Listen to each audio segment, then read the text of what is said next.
Hello, welcome to Now Tell Us. At Now Tell Us is where we have guests come and tell us stories. They come and inspire us, they come and educate us on a subject, and we are always having a great time. And when I say always, I'm sure today we have a great guest with us. Our guest name is Kim Hamer. She is going to be here in a moment to tell us about 100 acts of love. But then, just before we go there, I'd like to appreciate each and every one of you who is watching, those who are listening, or even those who get to listen after we are through. It's because of you that we are here. And we appreciate your every minute that you spend watching or listening to our episode. And because of this, we are number 3 at Podmatch. Hey, check out there. Wow. Thank you very much. And if you want anything to do with being interviewed or interviewing people, Podmatch is the place to go, and you can find that link in the description. And I won't take one more minute because we have a lot to share with Kim. So uh, let's go there and meet Kim with you. Are you ready? Here we go.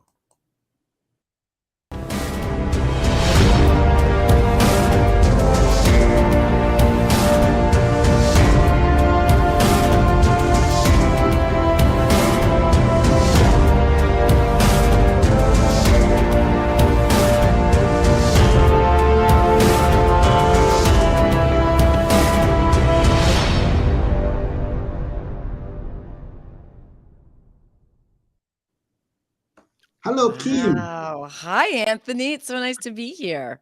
Yeah, I'm excited that you're here today, and thank you for taking your time to be with us. Absolutely. I think it's great. This topic really expands countries because you're in Athens, right? Yes, And I am here in the United States. It's really kind of cool. that's wonderful. Which state are you in? I'm in California. I'm in Los Angeles. Okay, and how is the weather right now? Well, you'll appreciate this. It's a little cold for us here. I think today it's Okay, gonna be like a high of like 64. So, which is right. I always have to remember to break it down Celsius. I think it's minus 30 and then and a half. So if you minus, so that means it's around, I'm not gonna guess. I'd have to look that up. I also But have an, I'm always it's having an issue with that because in the US using Fahrenheit and we've here we use yep. Celsius, so we've got to Yeah. go to the Well, here's a converter. trick. Here's a trick that I learned in the Okay, US. In Celsius, what you do to find Fahrenheit from Celsius is you double Fahrenheit, I mean, you double Celsius and you add 30. And that gives you within 1 to 2 degrees of what it is Fahrenheit, but I don't know how to do it backwards. still mathematics, and Yeah. forward backwards is still maths, and maths is not such an interesting topic. Oh, wonderful, wonderful. So today we're going to be talking about 100 Acts of Love. And actually, I discovered that you have a book to this title, 100 Acts of Love, the best friends, the girlfriend's guide to loving your friend through cancer or loss. Yes. Yes, but before we go into that, we would like to know a bit about yourself. Who is Kim? And yeah, tell us what you have to. Sure. So I am a former cancer caregiver, a widow, a mother, a speaker, an author, and a business owner. So kind of all those things in one. I often start off with a story of my husband's cancer. And I remember we were sitting in the doctor's office and he was talking to us about the treatment that my husband was going to receive. And he just started kind of rattling off all this stuff. And then he said to my husband, you can't, oh, and by the way, you're not going to be able to work for about 6 to 7 months, the length of the treatment. And then he kept talking. And my husband was nodding his head and looking at the doctor. And I just stopped listening because we didn't have, 6 to 7 months worth of savings in our account. And I was like, how are we going to make this work? He was the major breadwinner. I wasn't bringing in much income on the side. And I just didn't know. Like, I was terrified. I was thinking that we'd have to move. We'd have to, find, we'd have to move back on the other coast, the United States, to live with one of our sets of our parents. I mean, it's just absolutely terrifying. And then a couple days later, I heard him on the phone with his boss. And as I entered the room where he was talking to his boss, he hung up, and I said, "Honey, what did he say?" And my husband just was staring at me, and I just thought, "Oh my God, like he's lost his job, and now we have to sue on top of everything else." And he said, "Well, Tom just said that he will pay my salary for the time that I'm out." Mm, And, at that point, I remember he was sitting in the chair, and I walked over to him, and we both I hugged him, and we both started to cry. And it was one of the things. Now, I know most organizations cannot afford to pay an employee 6 to 7 months worth of salary. And there were some other things we had to do to make it, to reimburse the school some of that money. But um, it was then that I really saw how an organization can really support an employee. mm, Um, and at the same time, so he had cancer, he beat it, and then the cancer came back and he died. mm. He was 44 at the time. And Sorry. something I noticed, yeah, thank you, thank Mm, you. Something I noticed during that time was some people and knew exactly what to do and how to be supportive, but most people didn't have a clue. They didn't mhm, know what to say. They felt awkward. They were just like, I want to do something. They would say the wrong thing and it would be hurtful. And so that's where the book came from. A couple years after my husband died, I wanted to give all those people who didn't know what to say, who didn't know what to do, who were terrified, who thought that they had to commit for 6 months, right, to do mm, something. I mhm, want to give them the opportunity to know exactly what to say and what to do, because the ones who did show up for us, it was so important, and it made a huge difference in, our journey through my husband's cancer, and definitely made a big difference in the lives of my children and myself after he died. So all mm, those little things really, really, really mattered, and I wanted to give people the opportunity. Um, and then after that, I actually went back to work, and I went back in human resources. And my very first job was working for a company where the president's wife had cancer. mm, The president's wife died. And I thought that people would do some of the similar things that my husband's company had done for us, but they didn't. And, they ended up really panicking. I ended up having to talk to his team about how do you work with an employee who is dealing with grief, right? Because grief is this weird thing. You can't really read it on a person, mhm, right? After first few days. And they're short-tempered, they're very easy to anger, they're spacey. But how do you work with someone who's dealing with all these things? mm, I ended up talking to the CEO of the company and helping him understand how to work with this person. So it was, and then my career, throughout my HR career, I just saw it happen over and over and over again. An employee would have cancer and people would know what to say, and the employee would, get through their cancer and then they'd leave. Right? A very valuable employee would leave, and they mostly left because people weren't responsive to them and to their needs as an employee dealing with this horrible thing. Or, and depression is a huge issue. I'm sure it's a huge issue in Athens. It's also an issue here in the United mhm, States. And employees don't know what to do when, a leader doesn't know what to do. So that's where I launched my business into supporting managers and HR teams in helping them be empathetic as well as productive. Because honestly, you still have a company to run, you still have things you have to get done, whether this employee has cancer or not. So, how do you do that? And also, how do you show the employee and the team that you really care? And how do you teach them to care about each other, and also get the work done? So, that's wow. what I do now. That's beautiful.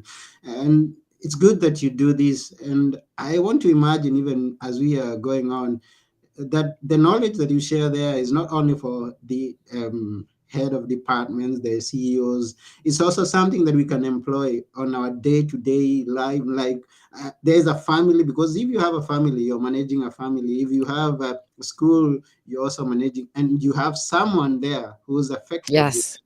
is important. And the reason that I Yes. say this is because although not in an organization that I had been working, or maybe a close family friend, but I have a close family, but I have friends who've gone through that. And to be frank, I didn't know exactly what to say. And Yeah. I might have done something or said something, and then later on I go asking myself, was that the right thing to have said? So Yeah. your book is going to be helpful to someone who's going to face that. So And thank that's you. I mean, thank you. That's why I wrote it, was Mhm, because, one, I wanted to remember what people had done for us. And, I make the joke that I wrote it for myself because mhm, until my husband had cancer, I said the wrong thing a lot of the time. And I mhm, didn't realize I thought I was saying the right thing and I wasn't. mhm. And actually, can I launch into the number one phrase never to say? Go ahead. Okay, so Yeah. here's the number one phrase never to say, and I always preface this with this. Y'all, we've said it. We've said it before, and we'll probably say it again. But here's the number one thing not to say. If you Mhm. need anything, let me know, or some version of that. Yeah. And it sounds really helpful, right? Like if you Yeah, need sure. anything, you let me know and I will do it for you. It Uh-huh. sounds so helpful, but it's Exactly. not. And there Mhm, are four reasons that it's not. The first thing is when someone is going through something like this, I always talk about like when you have a really good day at work, right? When you have a really good interview, Anthony, you want to mhm, go home and you want to tell your friend, your wife, your partner, whoever, you want to go, oh my gosh, I had the best interview. It was so great because of yada, yada, yada, yada, right? yeah, We always want to share that information. And when mhm, we've had a bad day, we also want to share that information. Oh my gosh, my day was so horrible. This person did X, Y, and Z, just made me so bad, or my boss got mad at me. We're looking for people to witness us. mhm, So to see what we're going through. When you mhm, use that phrase, you're not witnessing. You're just mhm, kind of moving straight into action. And there's nothing wrong with action, but the whole purpose of like when we go through, and I hear this over and over and over again from people who have lost, from people who are grieving, from people who are going through some horrific thing, they normally don't. The first thing they want is people to acknowledge and be like, oh my God, this is horrible that it's happening to you. mm, So that phrase doesn't do that. mhm, The second reason it's not helpful, and this is my favorite thing, Anthony, what is anything? Like, what is anything? Like, I had a 4-year-old when my husband was first diagnosed. Did mhm, anything mean that you were going to take your brand new, just cleaned car up to preschool and pick up my vomiting 4-year-old because he was sick? Did you mean that? Or did you mean that you were willing to just drop off a bottle of wine? Right. So anything is too big a word for anyone, especially someone in crisis, to wrap their head around. mhm, The third reason it's not helpful is because now, although you meant it, you have accidentally put all the pressure on the person who is already under a lot of pressure to figure out one thing that they may need. And, when my husband had cancer or even after he died, I couldn't tell you what I needed until I needed it. Like I mhm, didn't realize I needed pasta until the water was boiling and there was no pasta in the cabinet. I mm, didn't realize that I needed new shoes for my kids until they outgrew those shoes and I just didn't realize that they had outgrown them. I mhm, didn't realize, so you don't realize, so you're putting pressure on the person to break apart their day and to figure out one thing that you might be willing to do. And that's a really hard thing. And then the mhm, last reason it's the least helpful thing is I don't know about you, Anthony, but I'm betting most of your audience is not really good at asking for help. Most of us are really good at offering, but we're not really good at raising our hands and saying, can you help me? I need help. And so now you're putting the person who you care about, but who is under this great amount of pressure to feel vulnerable to ask you to do something that you may not even really, that may not be what you meant when you said anything, and mhm, risk being rejected. And someone who's look, most of us, like I said, in their normal lives aren't really good at asking for help. Under these circumstances, most of us aren't good at asking for help. And that's why that phrase is not a great phrase to use. Mm. I will often tell people to do two things. One, acknowledge what's happening. I Mm-hmm. cannot believe this is happening to you. I feel so bad.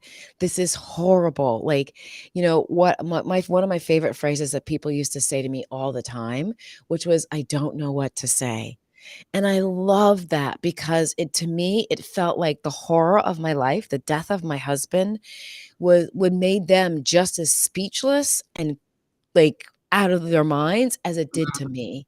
So that was Mm-hmm. a really powerful phrase, like, I don't know what to say. And then follow it with a way that you're willing to help and be specific. And the reason the specificity is so important is because people are coming at this person all the time with things. Yeah. And if you can be really specific about how you're willing to help, one, they'll remember it. Mm-hmm. And two, if you offer more than once, and I often tell people do this, offer more than once because that person you're trying to talk to is not dealing with a full deck of cards. Like they're not fully there, right? Yeah. So offer more than once. And when you do that, a really nice thing happens. When that person remembers that they need that thing, they're less hesitant to call you and ask you for that one thing. And then the other thing that often happens is if you offer more than once, sometimes they might feel comfortable to call you to ask you to do something else that they really need. But it's because you were so specific on what you offered, and because you offered more than once, they know that you really want to help them. And that makes it safer for them to actually call you. Mm. Wonderful. Oh, wow. And it's good that you started with the things not to say. So, someone always, my teacher always told me, start with the elimination method. This won't work, this won't work, so that then you go into what works. And when Yes. you go into what works is going to be the best thing that you have left. Yes. So, the 100 acts. Um, I believe that you put some of the experiences that you went through in there, like this one did this and this is how you received it. So uh, I read it and I apply it in my own way. Tell us a bit more, or several other acts. Sure. So I designed I wanted the book to be something that was really easy to read. I wanted this is what I designed it for. Oh my Mhm. God, my friend has cancer. What do I do? What do I do? I'm gonna grab the book. I'm gonna open the book to hold on, let me just open the book. Okay, Act of Love number 49, right? 49. Yes. Simply written, right? It's really, really easy to write. And it says, wash the car. Okay, I'm going to go offer to wash their car, right? So I wanted people to see that, at least for me, when I thought about helping my friend, I thought it had to be this big, giant gesture. I thought Mm-hmm. I was like, if I was going to offer to bring a meal, I figured I'd have to bring a meal every day of the week for a month. Mm-hmm. And that felt too overwhelming to me. But what I did was I put these tips in here in a way that makes it really easy. Like you don't have to make these huge commitments. You can call them up and say, I really want to help you. It's been, it doesn't do this in LA, but I lived on the East Coast where it snowed a lot and you get all this muddy, like yucky stuff on your car. Mm-hmm. And so you could call her up and say, I want to wash your car for you. Is there a day that works better? Like, do you want me to come on Saturday morning or Sunday morning to pick up the car to get it washed? Mm-hmm. Right? So it makes it really easy. And those simple things are so powerful. Mm-hmm. Um, I love telling the story about my neighbor Nate. Yeah. And after my husband died, my neighbor Nate texted me and said, when was the last time the oil was changed in your car? And I was like, don't remember. Don't know. Can't even tell you if the little light had turned yellow, was Mm-hmm. green, yellow, or red. And he said, okay, let me do this. Leave the keys in the mailbox. Text me when you don't need it. And I'll come up, I'll swing by and pick up the car. And so, even though I live in Los Angeles, where that is not a great idea to leave your keys in the mailbox, it all worked out fine. Yeah. And he came by, he picked up the car, he, did his thing, and he dropped the keys off.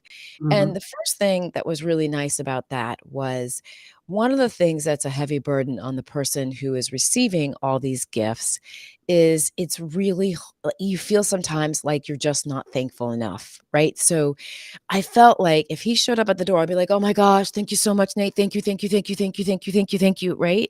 Yeah. It's sometimes uncomfortable when people do nice things for you. I So get it. he helped me avoid the discomfort of having to see him and sometimes talk to him about how I was feeling or all that other stuff that people wanna know all the time. So that Mm-hmm. was the first thing. So I go out to the car a little bit later with the kids, and I start to cry. And I get into the car and I'm sobbing. I turn the car on and I'm sobbing because he didn't just have the oil changed. He had the Mm, car washed, he had the car cleaned inside, and he filled it with gas.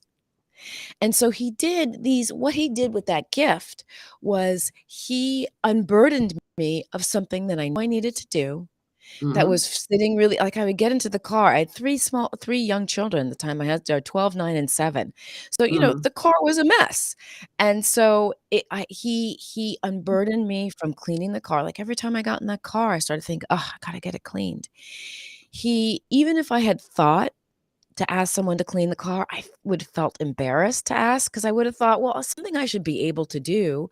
But Yeah. grief takes the energy out of you, and so I should have been able to do it, but the reality is I just couldn't wrap my head around doing it. So he did that for me, and I cannot tell you how many times I almost ran out of gas, especially those first 6 months after Art died, because I would just forget to look at the gas gauge. I would just simply forget, and so Mm, he unburdened me from that. So mm. that gesture was so sweet, so kind, and do you know how many times he did it for me? How many? Once. Oh, what? Once, and I talk about it all the time because it was such a powerful, simple gift, and that powerful, simple gift said, "I'm taking care of you," and I also felt like I could ask him again. I felt like I had the freedom that I could ask him to change the oil in the car again if I Mm-hmm. needed to. Mm-hmm. So with this, he just took a burden off. And that's really what you want to be doing when you're trying to support your friend or your family or your employer or your employee is you want to do things that relieve them of a burden, Mm-hmm. something that relieves them of something that's hard to do. And so, so that's, that was the point of the book. The book is actually organized in different chapters. So there's a chapter about car help, which you saw. There's a Mm-hmm. chapter about food help. There's a chapter of what to do when you work with them. There's a chapter on entertainment, how to help them keep them entertained, on kids. So I really organized the book in that way. And I also want to say that, a lot of the things that are in that book you can apply to your employee who's dealing with the same thing. Like the Mm-hmm. team wants to help, they want to support.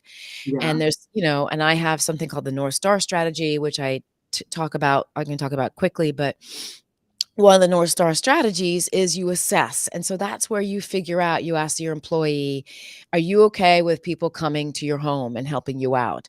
Are Mm-hmm. you okay? Like what's the line? I'm sorry, let me get comfortable. What's the line that we can, what can we do? What can we not do? And there's also things that that the team can do for the employee at work.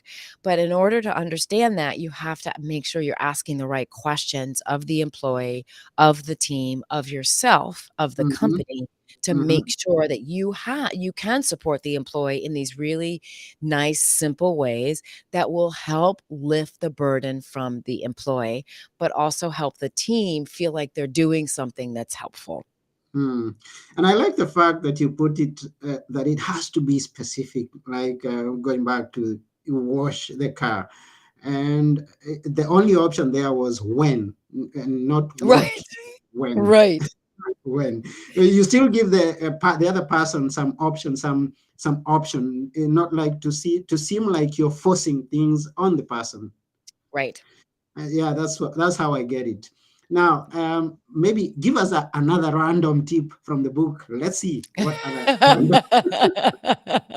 Well, actually, I'm going to give you a random tip from work Okay. because I think, look, and in the United States, 46% of the employees who get 46% of the people who get cancer are between the ages of 25 and 64. Mm. Those are prime working years. So my Mhm. husband was working at the time that he got cancer. I meet people all the time who are dealing with grief and they're working. So I Yeah. think we kind of separate them, but they're not separate. There are things that happen at work. So one of Mm. the things I tell managers to do is to have a conversation with your employee about what they're working on when they're in this crisis. And Mhm. this is a little harder to do if you so we, in the United States, we just lost someone. I don't know if you know him. His name is Twitch, Stephen Yeah. Twitch. Yeah. Okay. So he just committed suicide, and I just did a little piece about that last week. Like, Mhm. what happens when your employee commits suicide? Obviously, you can't ask them about the work that they're doing, but Mm. you have to take the time to figure it out, Mhm. because what often happens is managers rush in, like they're like, okay, there's a crisis, let's take action, and they forget to assess what is going on in their team before they take action. And that is the biggest mistake I see happen, because then they end up taking action that is unhelpful, that reduces productivity, that pisses team members off, right? So you just kind of you then taking action that just kind of sets everyone back.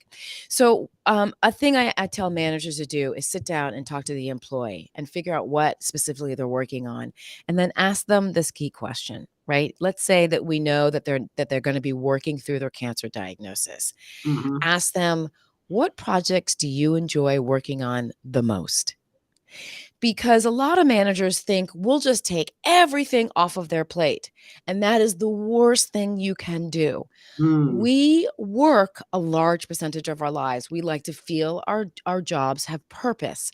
And when you take all the hard stuff off the employee's plate, you Mhm. are doing two things. You're demoralizing the employee and the team, but you're also teaching your team not to come to you when they're in crisis, because they don't want to lose this favorite project that they're working on.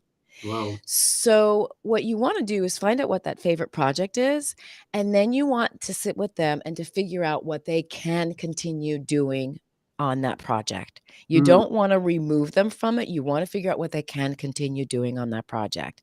Yeah. Now, managing an employee dealing with cancer is going to take a little bit more time, unless you're a manager who's already doing the monthly check-ins with your people or the weekly check-ins, so you have a really good feel for what's happening.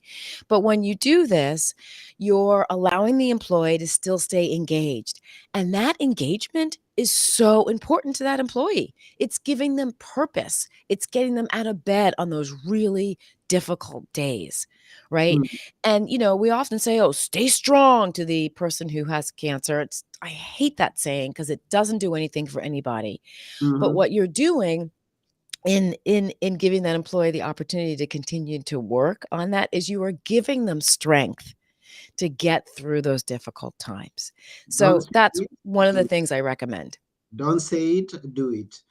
Yes. Because most of us would think that when someone is going through a challenge, is the best thing to do is to take the challenge away from the person. So now you tell us that's not helpful at all. Yeah. I mean, Uh-huh. we all want to have purpose. Mhm. And, it seems like, I mean, on the outside, it seems like the right thing to do. Let's just remove everything from them so they don't have to worry about it. But worrying about work can be a distraction from worrying about whatever else is going on in their lives. And for an employee who is dealing with loss at work, Mhm. Mhm. you can do the same thing. And then every month you have the check-in, right? You're checking in with them to make sure things, like you set up some goals, you set up some timelines of things that they actually have to do to make sure they are really working on this project. Mhm. But with the person who's dealing with loss, you can check in with them every month, because the first 30 days they might think they're being useful, but they're probably not. But then the next day, so as time goes on, they're more able to handle more and more work. And so Mhm. you're able to kind of give them stuff back to them as they move forward, and that gives them hope. That allows them to see that there's a future, that they can deal with this, even though they're missing this person in their lives. Mhm. Um, So yeah, I think it's, I think it's really important. And then I think the other thing too is a lot of companies can take really thoughtful action, and that's number 4 in my North Star strategy. And that is, really understanding. One company, what they decided to do is, there was an organization, they had an employee who was driving to and from their cancer treatment. Mm-hmm. And they realized, the employee was sort of probably shouldn't have been driving, So what they did was they gave the employee a share ride gift card, like Uber, Lyft gift card, so that Yeah. person could take this ride thing from the cancer treatment, because they wanted to come in afterwards and go to work. So they Mm-hmm. didn't have to worry about driving, because you're just kind of spacey sometimes after chemo, or a couple days after chemo. Mm-hmm. And so what they decided to do is they made that a policy in their organization, that if you have a condition that requires you to, drive back and forth to treatment, we will give you, I think it was like $100, $150, Uber, a share ride gift card. Mm-hmm. And so there's things, like I always point that out, there's things that organizations can do, really thoughtful actions that they can do per employee, like as an as need basis. And they can tell their employees that we look at these situations, we have criteria that we measure against, and this is how we decide what we're going to do. Or they can just make blanket decisions that this is what we're going to do. Another organization allowed employees to donate hours, to donate their vacation hours. In the U.S., we're not very good at taking vacation. We tend to hold on to our vacation hours. And what a great thing to donate to an employee who's having to have a lot of treatment, is out of work, and we don't have universal health care here. So our Okay. health care is tied to our jobs. And Mm-hmm. so if you are, and also we don't have unlimited time off. Mm-hmm. So if you use all of your time off, you don't get paid. Yeah. So what nice way to have employees, to donate their hours. I've got, I'll donate 5 hours to you. I'll donate 10 hours. I've got 200 hours banked. I'm going to give you 100.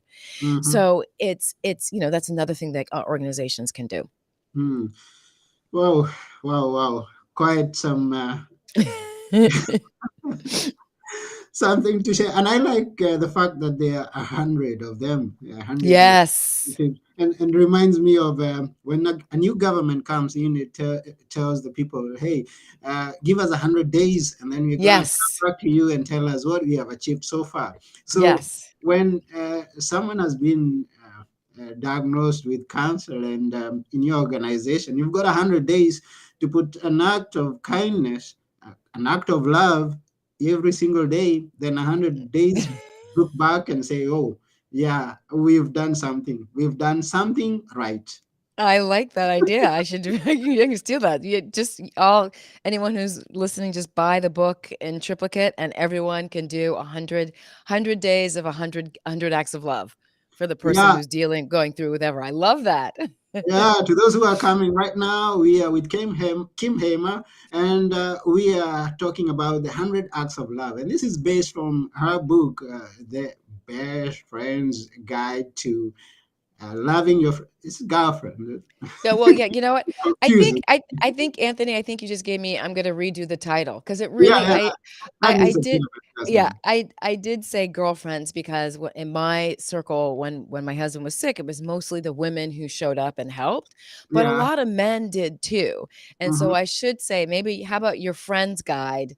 Your friend's guide to loving your friend through the guide to loving your friend through cancer or loss or depression. So Mm. I'll change that title up, because you're right. It's time for me to broaden the audience. Yeah, and the good thing these days is that you can always alter your whatever it Yes. is that you put out there. It's easier. Yep. So, 100 Acts of Love, the girlfriend's guide to loving your. The title is going to change sometime soon, so stay tuned. Through Cancer or Loss by Kim Hamer, and we would appreciate if you go and get it, and uh, be equipped for the coming days. You never know. I mean, there are some things that we like to say that isn't for me, or that isn't for my organization, but we never know, and it's better to be Yeah. prepared, and like someone said, and not have an opportunity or get that chance, than to find yourself in a position or situation that you are not prepared for. I agree. It's always Mhm. better to be prepared. It's a simple book. It's a beautiful book. You can put it on your coffee table. It makes great gifts. Yeah, I mean, I was caught unprepared.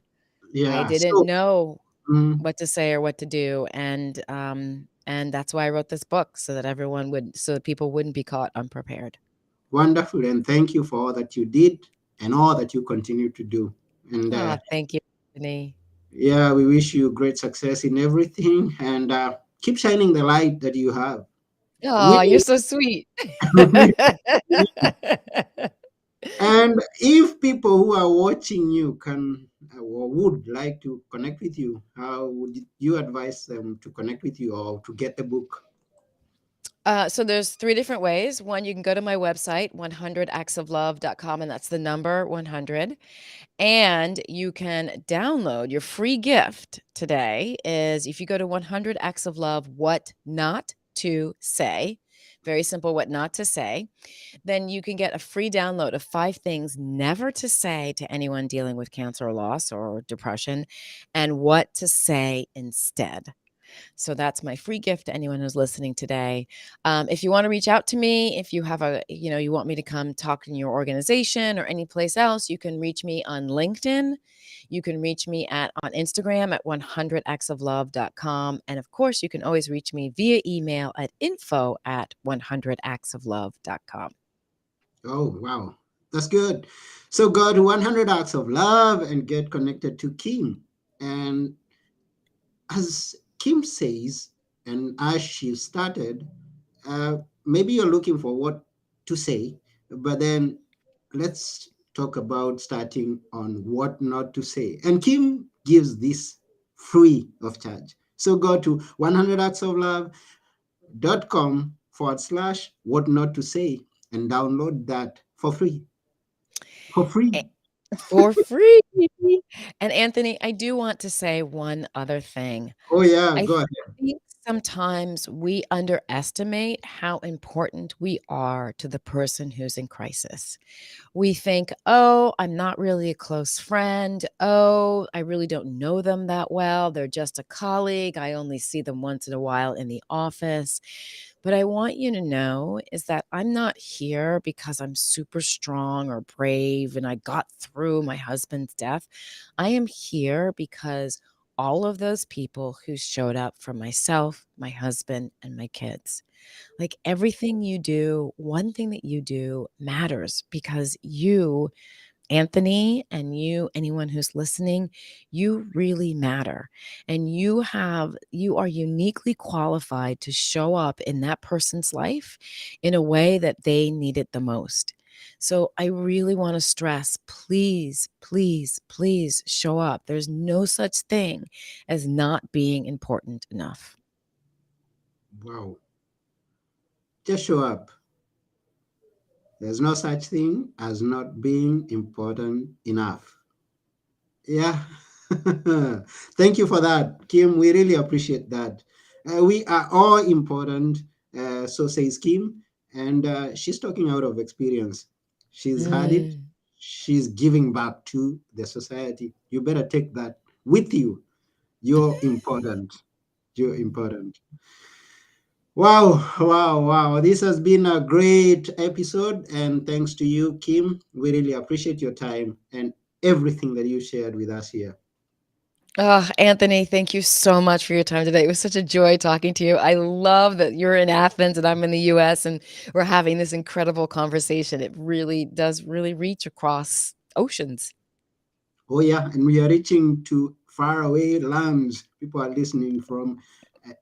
I saw some people from Kenya. I've been having people from Nigeria. So, everywhere around the world, you can always continue to shine the light like Kim is shining. Go ahead. Thank you, everybody. You're great. So that's about it. This is Now Tell Us, and I've been your host, Anthony Murore, and together with Kim Hamer, we are saying bye for now. Go get the book.